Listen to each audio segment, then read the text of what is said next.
Joe Manchin has revealed what he supports in the minimum wage debate. CNN is going to weigh in on that. And one of the panelists here sort of wrecks everybody in a debate on the minimum wage. Not in favor of a $15 minimum wage as part of the $1.9 trillion relief package, but he would support $11 or maybe a smidge more. How much of a chance does this have of getting through? Assuming, leave the Senate parliamentarian issue aside, whether or not it can be included in this type of bill, but assuming it can, is that the type of thing that could get 50 Democratic votes? Certainly. I think leaving aside, to your point, the parliamentarian issue, which we'll see what happens in the next 2 days, whether any minimum wage could be a part of this. But for Joe Manchin, he's really playing deal maker here. He's asserted himself in a way that, yes, he was always kind of that figure who could make or break a deal, but he is now potentially taking down two of Joe Biden's nominees and trying to cut a deal here on minimum wage. I do think if he can get Kyrsten Sinema on board, the other moderate Democrat who's been skeptical of a $15 minimum wage, there could be a deal here, and that could actually kind of appease some of the progressives who are adamant that this should be included. It is going to be something that we're going to be watching very closely in the coming days. And Errol, I mean, Joe Biden had signaled that it wasn't his way or the highway when it came to $15 an hour minimum wage. I mean, this might just be the happy medium that people have been looking for. It would be a shame if that were the case. I mean, folks, your viewers should keep in mind, Allison, that when they say $15 minimum wage, they're not talking about enacting that this year or even next year or even the year after. It's supposed to ramp up over a period of years, and it's not going to be indexed to inflation, which, by the way, are major mistakes in this. This is why this question comes up over and over again. They're talking about phasing it in by, I think, 2025 or something.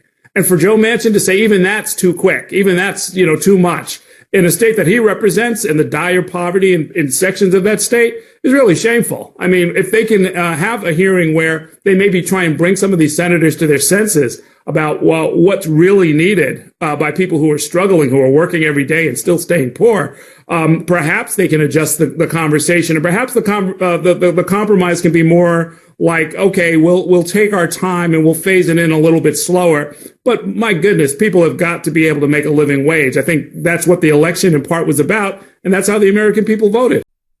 That is exactly correct. Every poll shows overwhelming support for raising the minimum wage. And, a majority of people support that $15 number as well. I think the most recent poll I saw was 55%. And this is even after you've now had, a backlash and some counter propaganda against it. You still have 55% of the country supporting a $15 minimum wage. So I love that last guy there came in like a wrecking ball and just obliterated everybody in his sight. And he was like, listen, this is ridiculous. People need to be able to make a living wage. They need to be able to make a living wage. It's that simple.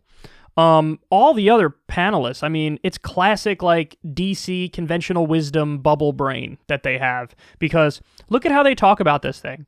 They're like, oh, Joe Manchin is playing deal maker, and any raise of the minimum wage is going to appease the progressives. And then one person says, oh, $11, which is what Manchin supports. Maybe that's, quote, the happy medium. Look at how casual they discuss this when what we're talking about is raising the minimum wage from not a living wage to still not a living wage.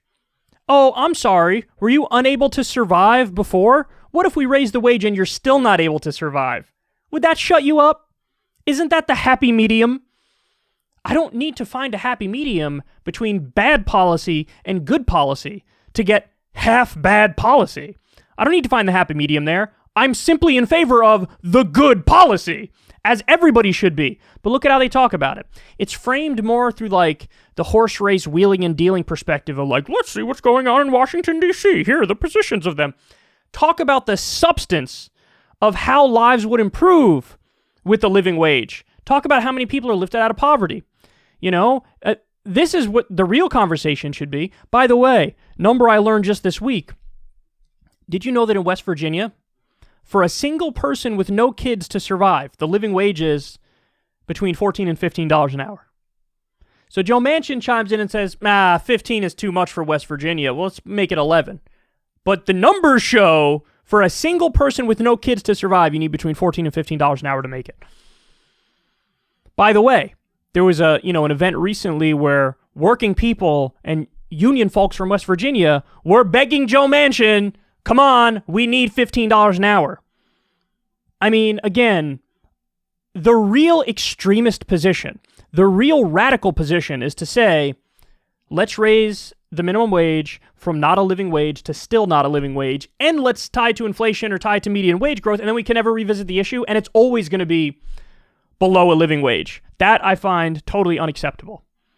So, listen, this is why you need not only Democrats and lefties who are correct on the issue, but this is why the fight is super important. And Joe Biden has showed and indicated that this is not one of the things he's willing to go to the mat for. He's not willing to go to the mat for a $15 minimum wage. And that's a huge problem, man.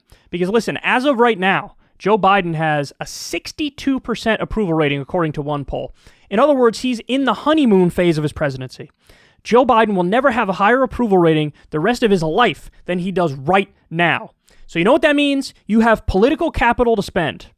And if you have that political capital, whatever you focus on now, whatever you exert pressure on now, that's the thing that's most likely to succeed and most likely to pass.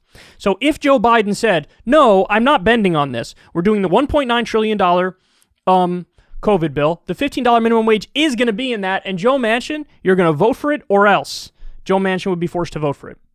Because you know what? Joe Biden, for all of his flaws, is a lot more popular than Joe Manchin. And Joe Biden can go do rallies in West Virginia and can go talk about how I'm fighting for you to raise your wages. You know who's not? Joe Manchin. So would you look at that? I guess we're going to have a primary race against Joe Manchin. I guess we have a new up-and-coming Democrat who we're going to throw all of our resources behind and who I'm going to campaign for.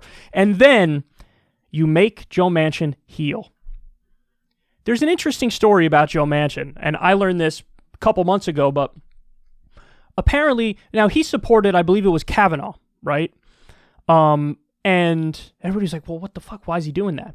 There was a poll that came out in West Virginia, which basically said, it was an internal poll with the Manchin people, basically said no uncertain terms. If you, Joe Manchin, support Brett Kavanaugh, you'll win re-election. If you don't support Brett Kavanaugh, you won't. That's what the numbers showed. Now, I don't like that fact, but it's a fact. So what did Joe Manchin do? He supported Brett Kavanaugh.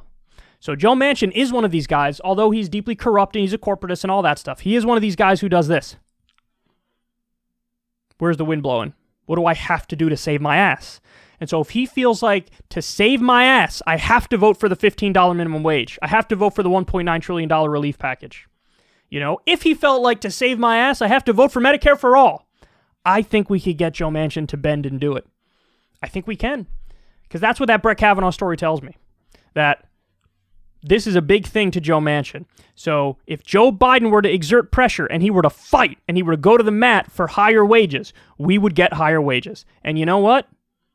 Flip side of that is true too. If he doesn't go to the mat and we don't get it, it's his fucking fault.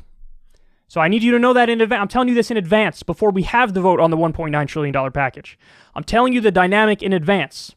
So don't listen to CNN. Oh, Joe Manchin is playing deal maker. This will appease the progressives if you raise it to any number. It's the happy medium to do $11 or $12 an hour. In West Virginia, you need $15 to survive as a single person with no kids. $15 is a living wage in most states, and $11 is a living wage in probably none of the states. I mean, maybe there's a handful that it is, but listen, unacceptable. Unacceptable. You should refuse to waste political capital, because that's what it is. It's wasting political capital, still not get a living wage, and then we could never revisit the issue. So I say hell no, and I vote hell no on this, and I would use every tool in my toolkit to try to get Joe Manchin to fall in line. I'd have to do it. I have to do it. But again, I don't think Biden's going to go to the mat for this, and that's a real shame. And so many lives are going to be affected negatively as a result of folding on this. And again, it doesn't have to be this way. It doesn't have to be this way. What we need is a president who's willing to fight and Joe Manchin to heel. Same with Kyrsten Sinema, by the way.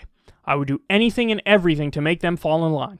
I would exert all the political pressure that I have. And right now, Biden has that ability because he has such a high approval rating. So he needs to throw his weight around a little bit. I doubt he's going to do it, and that's a tragedy.